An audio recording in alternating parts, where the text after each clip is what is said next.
찬송가 262장 함께 찬송하시겠습니다.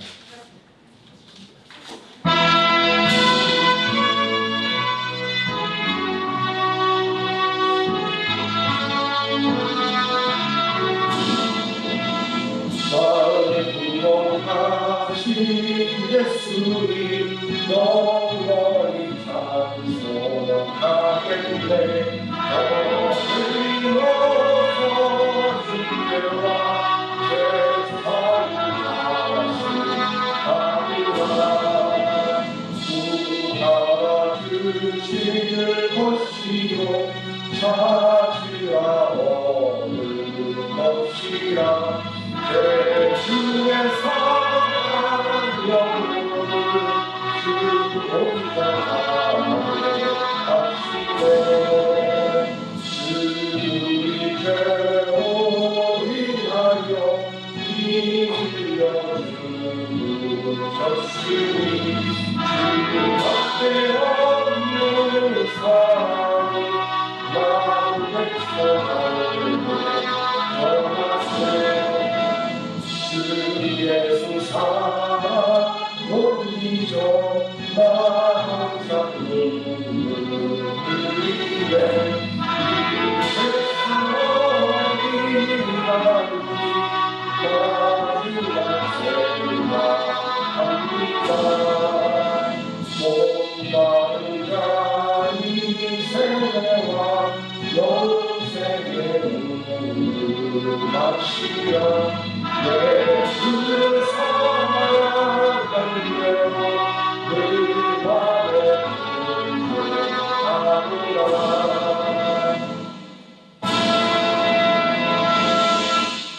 263장 찬송하시겠습니다.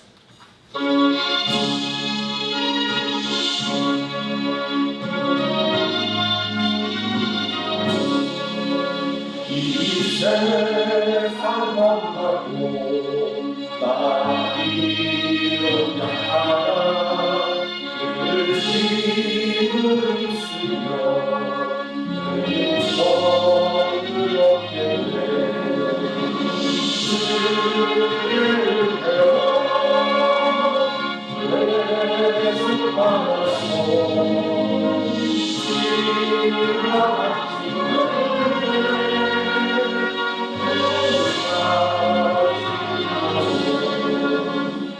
주님의 권능을 아버지 그분이 온 하늘의 마음을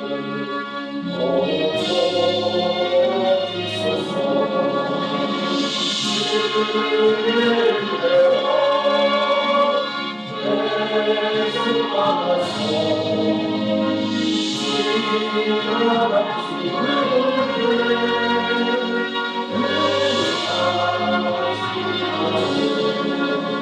내 마음이 약하여 늘어지오니 주 예수 인구사 세게 하소서. 주를 배워 예수 만나서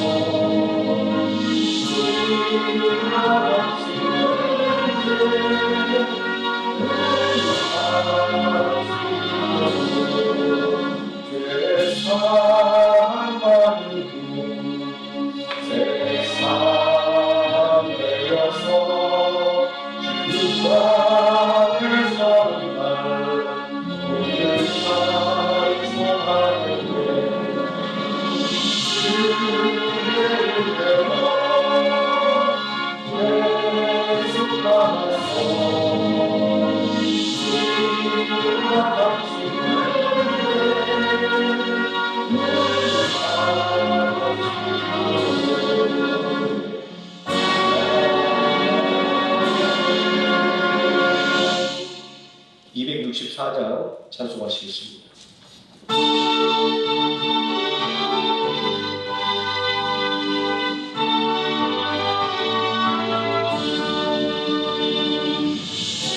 정결하게 하오세니 나의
사도신경하심으로 신앙 고백드리겠습니다.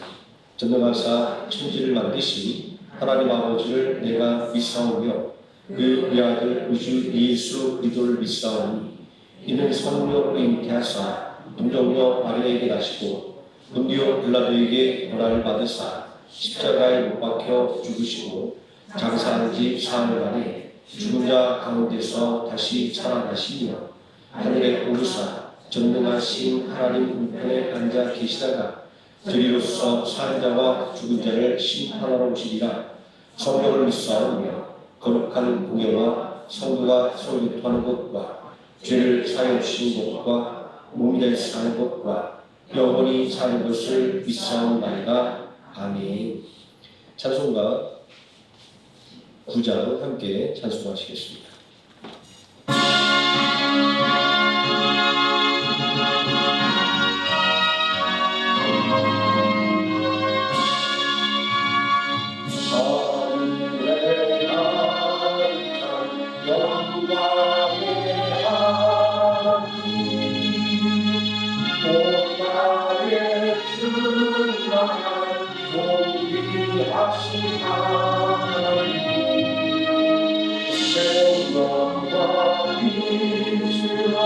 지혜와 권능으로 언제나 우리를 지키시는 하나님 성부와 성자와 성령 삼위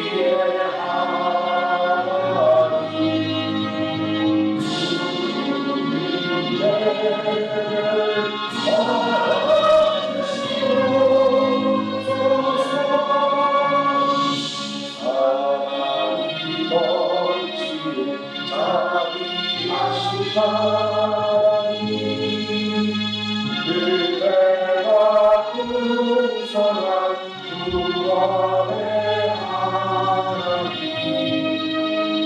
나의 심령에 너를 주시고 죄악과 허물을 용서하여 주소서 찬송과 영광과 생명 구원의 하나님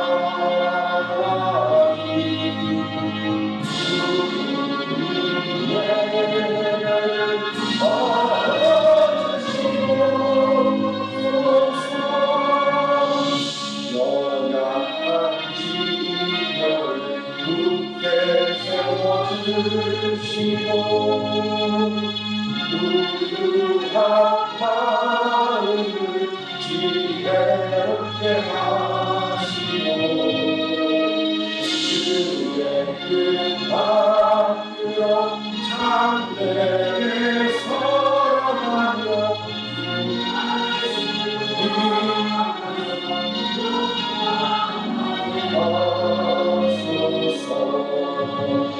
본능과 지혜와 사랑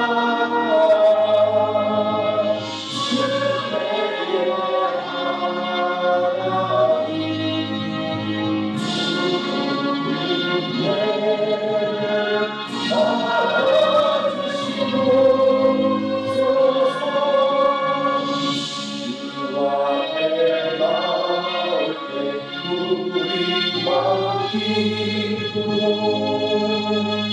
그 말씀이 내려 새 희망 쏟는다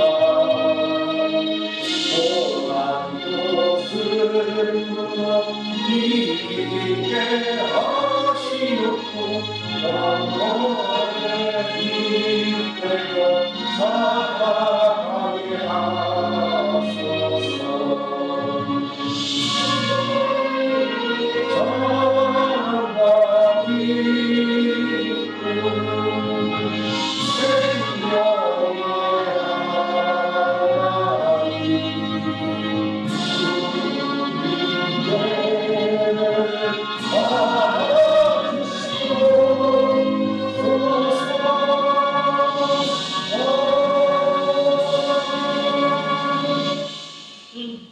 이 시간 함께 은혜받을 하나님의 말씀 이사야서 25장에서 함께 보도록 하겠습니다. 이사야 25장 1절에서 9절까지 말씀입니다.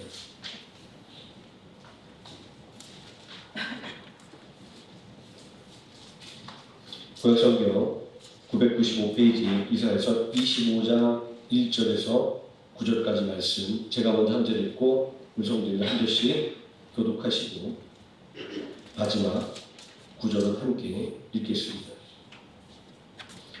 여호와여 주는 나의 하나님이시라 내가 주를 높이고 주의 이름을 찬송하오리니 주는 기사를 옛적에 정하신 뜻대로 성실함과 진실함으로 행하셨습니다. 주께서 저를 돌무더기로 만드시며 경건한 성을 황폐하게 하시며 외인의 궁성을 성읍이 되지 못하게 하사 영원히 건설되지 못하게 하셨으므로 강한 민족이 주를 영원롭게 하며 확한 나라들의 성읍이 주를 경외하리이다. 주는 과학자의 기세가 성벽을 치는 폭풍과 같을 때에 빈곤한 자의 요새이시며 가난한 자의 요새이시며 폭풍 중에 피난처시며 폭염을 피하면 눈이 되셨사오니 마른 땅에 폭약을 재앙같이 주께서 이방인의 소란을 그치게 하시며 폭약을 구름으로 가림같이 확한 자의 노래를 낮추시리이다. 만민의 여호와께서 이 산에서 만민을 위하여 이런지신 것과 그의 제사가 포도주로 열매를 맺으시니 곧 불수가 같은 이런지신 것과 그의 저장하였던 맑은 포도주로 하실 것이며 또 이 산에서 모든 민족의 얼굴을 가린 가리개와 열방에 덮인 덮개를 제하시며 사망을 영원히 멸하실 것이다. 주 여호와께서 모든 얼굴에서 눈물을 씻기시며 자기 백성의 수치를 온 천하에서 제하시니 그날에 말하기를 이는 우리의 하나님이시라. 우리가 그를 기다렸으니 그가 우리를 구원하시리로다. 이는 여호와시라. 우리가 그를 기다렸으니 우리는 그의 구원을 기뻐하며 즐거워하리라 할 것이며. 아멘. 272장 함께 찬송하시겠습니다.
말씀을 읽으면서 함께 기도하겠습니다. 사랑과 은혜가 충만하신 아버지 하나님, 언제나 우리를 사랑해 주셔서 우리로 온전히 예배의 자리로 모이게 해주시고 또 하나님의 말씀으로 새로운 힘과 능력 주심을 감사를 드립니다. 온전히 하나님을 따르기를 원하는 마음을 우리 안에 충만하게 해주시고 온전히 참된 도움 되시는 하나님만을 의지하는 우리 모든 성도들 되어 하나님 주시는 은혜와 복을 풍성히 받아 누리게 해주시고 또한 하나님의 은혜와 사랑을 아직 알지 못하는 모든 이들에게 담대하게 전할 수 있도록 믿음의 능력을 더하여 주시기를 원합니다. 오늘 이 시간도 하나님의 은혜를 간절히 바라고 원하오며 우리를 원하신 예수님의 이름으로 기도드립니다. 아멘. 오늘 함께 공독한 이사야서 25장 말씀 참된 피난처라는 제목으로 하나님의 말씀에 은혜를 나누도록 하겠습니다. 우리는 어떠한 문제를 만나면 내가 할 수 있는 모든 수단과 방법을 동원합니다. 자, 그러나 이런 모든 수단과 방법이 통하지 않는 큰 문제를 만나면 속수무책이 될 수밖에 없습니다. 내 힘으로 안 될 때 우리는 다른 사람의 도움을 구합니다. 그러나 여기서 새롭게 발생하는 문제가 있습니다. 그것은 내가 도움을 구한다고 해서 반드시 도움을 받는 것이 아니다라는 것입니다. 게다가 도움을 바라는 요청이 도리어 화로 되돌아오는 경우도 있습니다. 본문의 말씀은 히스기야 왕 때를 배경으로 하고 있습니다. 히스기야 왕은 하나님을 온전하게 섬긴 왕으로 칭찬과 큰 복을 받은 왕입니다. 자, 하지만 그 삶도 그렇게 통탄한 것은 아니었습니다. 아수르의 군대가 예루살렘을 둘러쌌을 때 그는 조롱을 받고 모욕을 당해야 했습니다. 여호와가 너희를 권한다는 말을 믿지 말라. 하나님의 백성에게 이보다 더 모욕스러운 언사는 없습니다. 히스기야 왕은 아수르의 침략을 막기 위해서 온갖 방법을 강구했습니다. 군사적인 준비는 물론이고 외교적인 노력도 포기하지 않았습니다. 히스기야 왕은 아수르의 침략을 막기 위해서 많은 조공을 바쳤습니다. 왕국의 창고가 텅텅 비었습니다. 성전의 창고를 탈탈 털어야 됐습니다. 그리고 그것도 모자라 성전의 문짝과 기둥에 입힌 금박을 벗겨내어 바쳐야 했습니다. 인간적인 모든 노력이 얼마나 허무한 것인가라는 것을 잘 보여주는 사건입니다. 모든 노력이 수포로 돌아가는 상황이라니 얼마나 절망적일까요? 이런 어려운 상황을 시편 121편 1절은 눈을 들어 산을 보니 나의 도움이 어디서 오는가? 라는 질문으로 묘사하고 있습니다. 산으로 상기되는 문제 앞에 도움을 받을 곳을 찾지 못해 고통을 호소할 수밖에 없는 것은 너무나 자연스러운 일입니다. 인간적인 온갖 노력에도 불구하고 아수르의 압제에 신음할 수밖에 없는 히스기야 왕의 모습은 절망적입니다. 이렇게 인생의 문제를 도와달라고 하는 도움의 요청이 인생의 냉정한 거절에 직면할 때 우리는 도대체 나의 도움은 어디서 오는 것일까? 라고 묻지 않을 수 없습니다. 이러한 질문은 믿음으로 살아가는 우리도 피할 수 없는 질문입니다. 왜냐하면 믿음 안에서 살아가는 우리도 삶의 문제를 비켜갈 수는 없기 때문입니다. 이러한 질문에 본문의 말씀은 하나님만이 참된 소망이며 참된 피난처가 되신다라고 대답하고 있습니다. 자, 8절 말씀에 보면 사망을 영원히 멸하실 것이다. 주 여호와께서 모든 얼굴에서 눈물을 씻기시며 자기 백성의 수치를 온 천하에서 제하시리라. 여호와께서 이같이 말씀하셨느니라. 사망의 고통에서 건져주시고 눈물을 씻어주시며 수치를 제거하시는 하나님이야말로 참된 소망이며 참된 피난처인 것입니다. 이 말씀은 요한계시록 21장 4절 말씀과 아주 정확하게 일치합니다. 모든 눈물을 그 눈에서 닦아주시니 다시는 사망이 없고 애통하는 것이나 곡하는 것이나 아픈 것이 다시 있지 아니하리니 처음 것들이 다 지나갔음이로라. 이러한 말씀의 동일성은 하나님의 위로와 격려가 먼 훗날에 주어지는 것이라고 오해하도록 만들기도 합니다. 하지만 이러한 하나님의 위로와 격려는 먼 훗날의 것만이 아닙니다. 이미 하나님께서는 당신들의 백성들에게 참된 소망을 주셨고 그리고 참된 피난처를 제공해 주셨습니다. 우리는 성경을 통하여 임마누엘의 하나님을 찾고 기억할 수 있어야 합니다. 1절 말씀에 이사야 선자는 하나님의 임마누엘을 이렇게 증거하고 있습니다. 여호와여 주는 나의 하나님이시라. 내가 주를 높이고 주의 이름을 찬송하리니 주는 기사를 옛적에 정하신 뜻대로 성실함과 진실하심으로 행하셨습니다. 하나님께서 이미 당신의 계획과 뜻한 것을 성실하게 그리고 진실하게 행해 주셨다라고 말씀하고 있습니다. 말씀하신 대로 하나님께서는 이미 당신들의 백성을 도우셨다라는 겁니다. 지금도 돕고 계시다라는 것입니다. 나의 복은 어디서 오는가라는 질문에 하나님은 이미 그 답을 말씀해 주신 것입니다. 특히 옛적에 정하신 뜻대로라는 말씀은 출애굽을 생각나게 합니다. 특히 그 중에서 출애굽기 12장 35절과 36절에 기록되어 있는 이스라엘 백성들이 애굽 사람들의 죄물을 취하는 장면은 아수르의 수탈과 앞자리에서 나의 도움이 어디서 오는 거라고 외칠 수밖에 없었던 히스기야 왕과 그리고 유다 백성들에게 참된 피난처는 여호와 하나님 품이라고 하는 것을 알려주고 있습니다. 우리는 공경에 처한 히스기야 왕과 유다 백성들이 왜 하나님을 의지하는지를 이스라엘 백성들이 애굽의 압제에서 벗어나 자유를 되찾은 출애굽을 통하여 찾아볼 수 있습니다. 나의 도움은 어디서 오는지 그리고 어떻게 그 도움을 받을 수 있는지를 말합니다. 우리 인생들은 이 땅에서 살아가기 때문에 하늘을 바라보기보다는 자꾸만 이 땅만을 바라보려고 합니다. 우리의 마음은 하나님이 아니라 이 세상을 의지하려고 합니다. 그러나 세상만을 바라보고 사람만을 의지하는 것은 결국 실패를 경험하게 만듭니다. 아수르를 의지하고 재물을 의지하는 히스기야가 처한 공격이 이런 사실을 증명합니다. 우리는 출애굽을 통하여 세상을 의지하는 것이 얼마나 험한 것인가를 깨닫게 됩니다. 이스라엘 사람들이 처음 애굽 땅에 들어갔을 때는 극진한 환대를 받았습니다. 이스라엘 백성들의 슬픔이 애굽 사람들의 슬픔이 될 정도였습니다. 야곱이 죽은 슬픔에 온 애굽이 동참했습니다. 그러나 시간이 흘러가면서 애굽 사람들의 고기가 다 사라져버리고 말았습니다. 왕성하게 일어나는 이스라엘 사람들에게 애굽 사람들이 두려움을 느꼈기 때문입니다.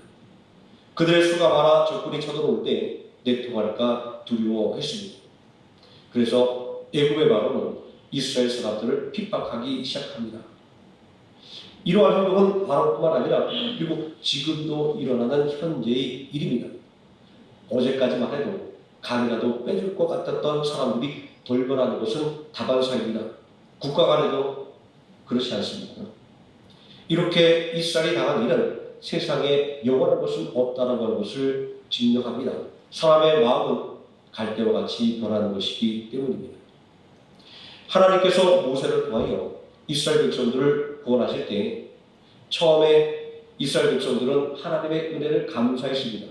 출애굽기 4장 31절 말씀에 백성이 믿으며 여호와께서 이스라엘 자손을 찾으시고 그들의 고난을 살피셨다함을 듣고 머리 숙여 경배하였더라 이렇게 기록되어 있습니다. 그러나 애굽의 바로의 반대에 부딪히게 되자 하나님의 은혜를 잊어버렸습니다. 잘 살고 있는 자기들을 고통당하게 만들었다고 원망했습니다. 그리고 그들은 이 문제를 해결하기 위해서 하나님이 아니라 바로의 호의에 기대었습니다. 그들은 바로 앞에 나가서 고된 노예에게 부당함을 호소했습니다. 벽돌을 만들 재료를 주지 않고 전과 같은 수량의 벽돌을 만들라고 하는 것은 너무나 가혹하다고 말입니다. 그들은 논리 정연한 호소가 받아들일 것이라고 생각했던 것입니다. 그러나 이러한 인간적인 호소는 냉정하게 거절되었습니다. 오히려 더 가혹한 억압이 뒤따랐습니다. 바로는 출애굽기 5장 18절에서 이렇게 말하고 있습니다. 너희가 게으르다 게으르다 그러므로 너희가 이르기를 우리가 가서 여호와께 제사를 드리자 하는구나. 오늘날도 마찬가지입니다. 우리가 최선을 다했음에도 불구하고 게으르고 나태하기 때문에 어려움을 겪는다는 말을 듣지 않습니까? 지금이 예배드릴 때냐고 우리에게 말하는 사람이 있습니다. 지금 기도할 때냐고 우리를 책망하는 사람도 있습니다. 그러니까 이처럼 이스라엘 사람들의 문제를 통해서 알 수 있는 것은 어떤 문제들은 나의 힘과 지혜로는 해결할 수 없는 경우가 있다라는 것입니다. 사람들의 도움을 받지 못하고 오히려 오해와 조롱을 경하여 받을 때가 있다는 것입니다. 이스라엘 백성들이 오늘이 하나님을 섬기지 못한 이유는 하나님이 아니라 세상을 그리고 재물을 더 의지했기 때문입니다. 재물이 우리의 생활을 더 여유롭고 윤택하게 해주는 것은 부인할 수 없는 사실입니다. 그러나 우리가 돈을 벌겠다라고 마음먹는다고 해서 마음대로 돈이 벌어지는 것은 아닙니다. 부자가 되는 것은 아무나 되는 것이 아닙니다. 그래서 사람들은 부자가 되는데 비결이 있다라고 이야기를 합니다.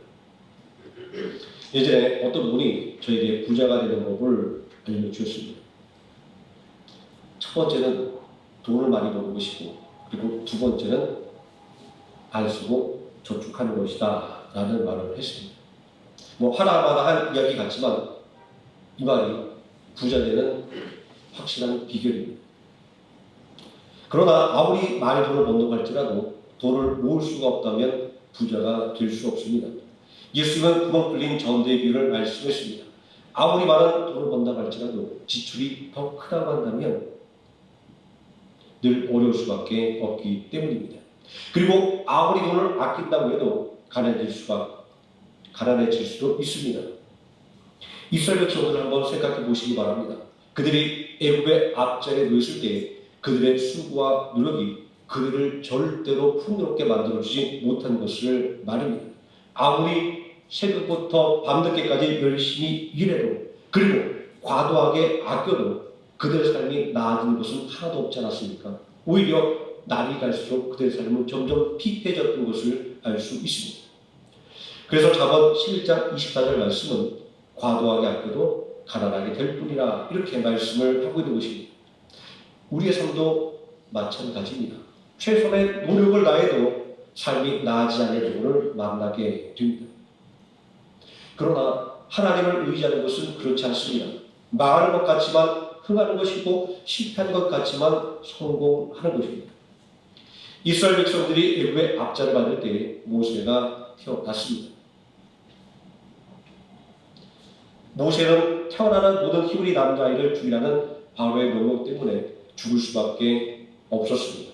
그러나 그는 그 명령으로 인해서 오히려 바로 공주의 아들이 되었습니다. 하나님의 일하심은 우리가 전혀 예측할 수 없는 방향으로 진행됨을 우리는 알 수 있습니다. 화를 복으로 바꿔주시는 분이고 환난을 기회로 바꾸시는 분이 바로 우리 하나님이기 때문입니다. 모세는 그의 민족이 고통을 받고 있었지만 안락한 생활을 보장받았습니다. 그러나 성경은 그가 안락한 생활을 뒤로하고 하나님의 백성과 함께 고난받는 것을 택했다라고 증거하고 있습니다. 히브리서 11장 24절과 25절에 믿음으로 모세는 장성하여 바로 공주의 아들이라 칭함받기를 거절하고 도리어 하나님의 백성과 함께 고난받기를 잠시 죄악의 날을 누리는 것보다 더 좋아하고 이렇게 기록하고 있습니다. 이 말씀은 모세가 민족의 지도자가 되어서 민족을 애굽의 압제에서 해방시킬 꿈을 가졌다라는 것을 의미합니다. 많은 작가와 그리고 또 영화 감독들이 문학적인 상상력을 불어넣어 모세를 독립의 투사로 그리고 있는 것은 모세가 민족의 지도자가 되어서 민족을 해방시킬 소망을 가졌다는 것을 또 확신시켜주는 이야기이기도 합니다. 그러나 하나님을 의지하지 않는 소망은 절대로 오래가지 못합니다. 인간적인 모세의 소망과 그의 믿음의 결단은 곧 문제에 부딪히고 말았습니다. 모세는 나이가 40이 되었을 때 이제는 민족을 위해서 일할 충분한 준비가 되어 있다라고 생각할 때 그의 동포들을 돌아보기 시작했습니다. 어느 날 히브리 사람 곧 자신의 동포를 때리는 애굽 사람을 보고 그를 죽여 땅에 묻었습니다.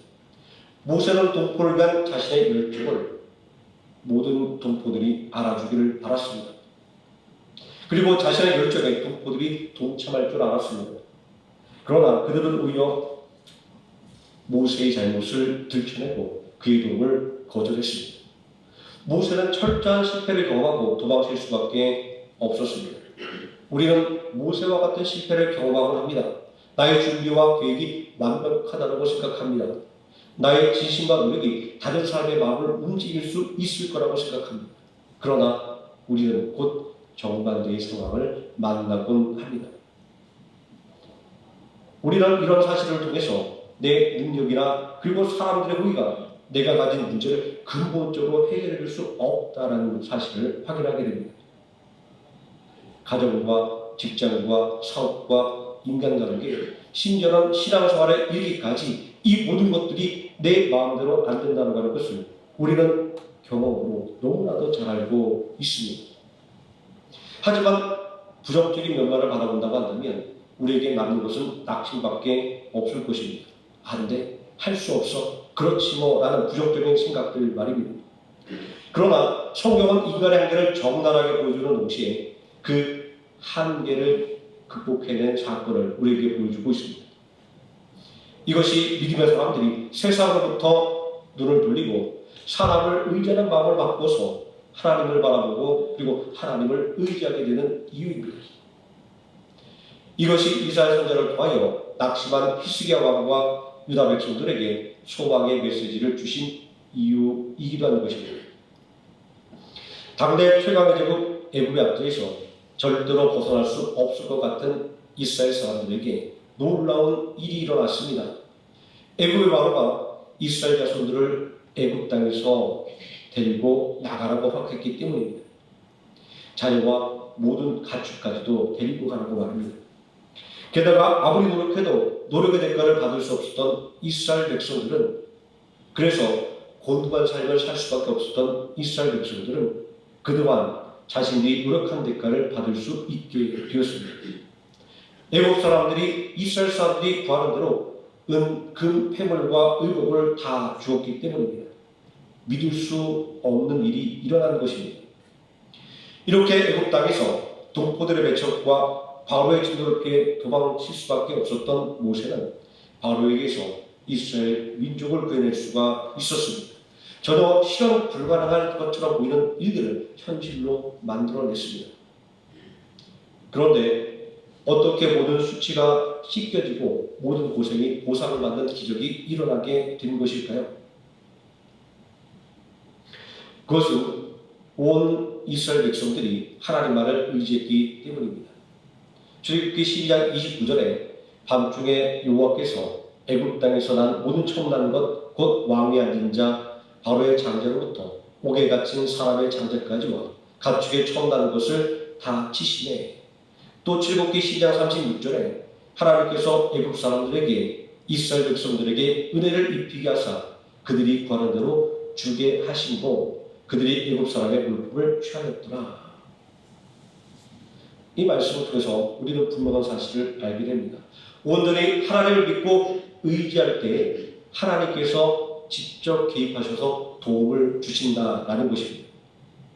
하나님께서 개입하실 때 막혔던 문제가 풀어졌으며 원하는 것을 얻을 수가 있었던 것입니다. 모세는 애굽의 지식과 애굽의 왕자라는 배경을 가지고 백성들의 지도자가 될 수 없었습니다. 그러나 하나님께서 세워주실 때는 일개 목동에 불과했지만 백성의 지도자가 될 수 있었습니다. 출애굽기 11장 3절에서 여호와께서 그 백성으로 애굽 사람의 은혜를 받게 하셨고 그 사람 모세는 애굽 땅에 있는 바로의 신하와 백성의 눈에 아주 위대하게 보였더라. 하나님께서 모세를 백성들의 지도자로 세우신 것을 이렇게 증거하고 있습니다. 사실 생각해보면 이스라엘 백성들은 애굽의 압제에 아무런 저항도 할 수 없었습니다. 애굽의 힘이 너무나도 압도적인 것이었기 때문입니다. 하지만 하나님께서 도와주실 때 애굽과 싸우지도 않고도 애굽의 압제에서 벗어나게 되었습니다. 그리고 그동안은 아무리 노력해도 아무것도 얻을 것이 없었으나 하나님께서 도와주실 때 원하는 것들을 얻을 수가 있었습니다. 그런데 어떻게 이러한 극적인 반전이 일어날 수 있게 되었을까요? 삶 같은 문제가 어떻게 해결될 수가 있었을까요? 어떻게 하나님의 도움을 받을 수가 있었을까요? 모세는 실패를 경험한 후에 미디안 광야에서 양을 치는 목자가 되었습니다. 어느 날 모세는 하나님의 인재를 경험하게 됩니다. 하나님께서 모세에게 요구하신 것은 신발을 벗는 것이었습니다. 내가 선 곳은 거룩한 땅이니 내 신을 벗으라. 여기서 신발은 세상을 의지하는 것을 상징합니다. 하나님을 의지하는 것과는 반대되는 것, 하나님의 도움이 아니라 내 자신의 능력을 의지하는 것을 말입니다. 신발을 벗으라는 하나님의 말씀은 모세를 가끔 이제 인간적인 노력을 내려놓고 하나님을 의지하고 하나님의 뜻을 구하라 라는 말씀이었습니다. 모세가 신발을 벗어놓았다는 것은 이제 자신의 고집을 내려놓고 하나님의 뜻에 복종하겠다라고 하는 신앙의 결단을 보여주는 상징적인 행동이었습니다. 모세는 하나님 앞에서 자신의 부족함을 자인합니다. 그리고 두려움을 고백합니다. 모세가 자기 자신을 내려놓을 때 비로소 그가 원했던 일을 맡게 되었습니다. 하나님께서 모세에게 이스라엘 백성들을 구원할 사명을 맡겨주셨기 때문입니다. 하나님의 도움을 받는 방법은 모세처럼 자신의 부족함과 그리고 두려움을 하나님 앞에 고백하고 그리고 하나님의 말씀에 순종하는 것입니다. 이스라엘 백성들이 애굽의 압제에서 벗어나게 된 것은 그들이 투쟁으로 쟁취한 것이 아니었습니다. 어린 양의 피를 지배 문설주와 임방에 바르라는 하나님의 말씀을 순종함으로 받게 된 하나님의 은혜의 선물이었습니다. 하나님의 뜻을 깨닫지 못하던 이스라엘 백성들이 비로소 하나님의 뜻을 깨닫고 순종하게 될 때 이스라엘은 하나님의 진노의 심판을 면할 수가 있었고 해방의 꿈을 맛볼 수 있게 된 것입니다. 만약 이스라엘 백성들이 하나님의 말씀에 순종하지 않았다면 이러한 기쁨을 맛볼 수 없었을 것입니다. 이스라엘 백성들이 재물을 얻게 된 것은 애국 사람들의 호의 때문이 아니라 재물을 구하라고 하는 하나님의 말씀에 순종했기 때문입니다. 상식적으로 불가능할 것 같은 일을 하나님께서 명령하실 때 이스라엘 백성들이 아멘으로 순종하고 애국 사람들에게 재물을 구할 때 그들로부터 재물을 받을 수 있었던 것입니다. 여기 애국 사람들에게 받은 재물을 두 가지를 의미합니다. 하나는 승리의 전리품입니다. 또 하나는 지금까지 노역에 대한 정당한 대가입니다. 우리가 세상에 살면서 믿음대로 사는 것이 손해보는 것 같지만 온전히 하나님의 말씀을 믿고 순종한다고 한다면 하나님께서는 우리의 모든 노력을 하나도 헛되지 않게 하신다고 하는 것을 보여주는 말씀입니다. 하나님은 믿음의 순종에 지극히 작은 것까지도 헤아려서 높여주시고 그리고 가득하게 채워주시는 분입니다. 하나님의 도움을 받을 때 모든 문제들을 해결할 수 있게 된 것은 하나님께서 사람의 마음을 움직이는 분이기 때문입니다. 완악한 바로의 마음을 바꾼 분은 여호와 하나님입니다. 애굽 백성들이 이스라엘을 돕도록 만든 분이 여호와 하나님입니다. 모세가 하여금 두려움을 떨치고 다시 일어서게 하신 분도 여호와 하나님입니다. 그러므로 오늘 우리는 내 삶의 문제를 해결하기 위해 사람을 보지 말고 사람의 마음을 움직이시는 하나님을 바라보고 의지해야 하는 것입니다. 하나님께서는 전심으로 하나님을 찾는 자를 만나주시기 때문입니다. 그리고 하나님을 사랑하는 자들에게 은혜를 베풀어 주시기 때문입니다. 그러므로 시편 121편에서 수많은 문제들 가운데 눈을 들어 산을 보니 나의 도움이 어디서 오는가라고 물었던 시편 기자는 나의 도움은 천지를 지으신 여호와께로소다 이렇게 고백하는 것입니다. 그가 이렇게 고백할 수 있었던 것은 하나님은 하나님의 도움을 간절하게 바라는 사람들을 실족하지 않게 지켜주시는 분이기 때문입니다. 환난을 면하게 하시는 분이기 때문입니다. 그리고 그런 성도의 영혼을 지켜주시기 때문입니다. 최고의 은혜를 경험한 이스라엘 백성들의 이야기는 히스기야 왕과 유다 백성들이 도움을 어디에서 구해야 하는지를 분명하게 알려주고 있습니다. 어려운 가운데 우리의 시선은 자꾸만 땅으로 사람에게 행하게 되지만 성경은 사람을 의지하는 것으로 문제를 해결할 수 없음을 분명하게 지적하고 있습니다. 히스기야 왕과 그리고 유다 백성들은 그런 사실을 직접 경험했습니다. 성경은 오직 하나님의 도움을 받는 것만이 인생의 문제를 해결하는 열쇠임을 확고하게 말씀하고 있습니다. 하나님만이 참된 피난처가 되는 것입니다.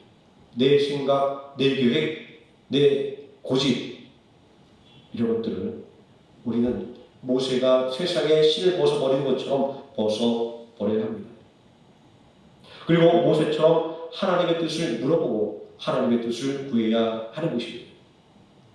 왜냐하면 하나님의 말씀에 귀를 기울이고 하나님께 내 필요를 아릴 때에 하나님의 도움을 경험하게 되기 때문입니다. 이것이야말로 하나님께서 바라시는 순종의 모습입니다. 그리고 하나님의 도움을 받는 순종입니다. 하나님께 나아갈 때에 참된 도움을 받는 것은 하나님 말이 참된 피난처가 되기 때문입니다. 하나님만이 참된 도움이기 때문입니다. 하나님은 우리의 눈물을 닦아주시며 수치를 씻어주시는 분입니다. 내 작은 생각으로 하나님의 일을 판단하지 말고 전심으로 하나님을 찾고 의지한 자를 도우시는 하나님을 높이고 찬양하는 성도가 되시기를 예수님의 이름으로 축원드립니다. 기도하시겠습니다. 전능하신 아버지 하나님, 인생의 모든 노력이 숲으로 돌아가는 순간이 있습니다. 인생의 지혜가 아무것도 아닌 것이 될 때가 있습니다. 그럴 때 인생들은 낙심하고 절망하지만 그러나 하나님을 믿는 백성들은 우리를 위해 일하시는 하나님의 임마누엘을 기억하며 다시 일어섭니다. 온전히 우리의 눈에 눈물을 닦아주시며 또한 우리 마음의 수치를 씻어주시는 아버지 하나님의 은혜를 바라볼 때에 우리는 오늘 문제로 인하여 넘어졌다 할지라도 다시 일어날 힘을 얻고 오늘 마음이 상하여 낙심하였다 할지라도 다시금 하나님을 찬양하며 또한 기쁨을 회복할 능력을 얻습니다. 아버지 하나님, 자꾸만 세상을 바라보려는 우리들의 눈을 하나님을 향할 수 있도록 노력하게 해주시고 자꾸만 세상을 의지하려 가는 우리의 마음이 전능하신 하나님의 은혜에 기대는 마음으로 바뀔 수 있도록 늘 기도하며 말씀 읽고 묵상하는 참된 하나님의 자녀가 될 수 있도록 붙잡아 주시기를 원합니다. 온전히 하나님께만 소망을 두고 온전히 우리를 위하여 십자가에 죽으신 예수를 의지함으로 하나님께서 주시는 임마누엘의 복을 온전히 받아 누리는 생명학교의 성도되도록 하나님 은혜 충만하게 부어 주시옵소서. 예수님의 이름으로 기도드립니다. 아멘. 찬송가 283장 찬송하시겠습니다.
나서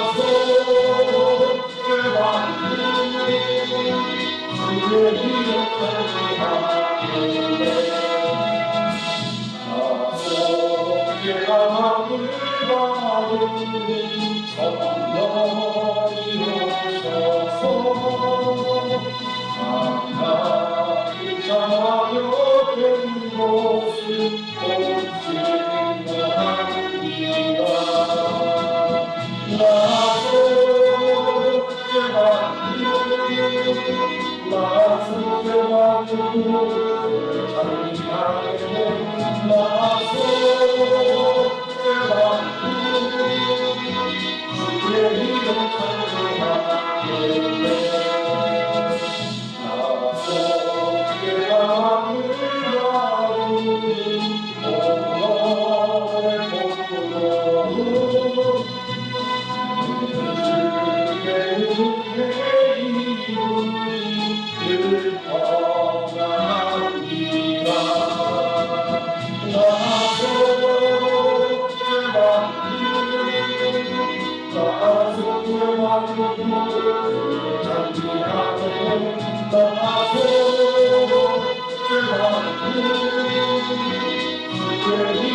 광고 따로 있나요?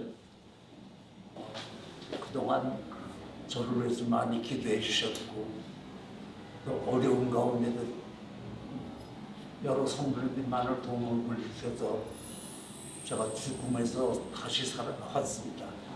너무 감사하고 고마워서 그 은혜를 갚을 수가 없어 오늘 아침 우리 집사람 일찍 일어나 점심을 하셨어요.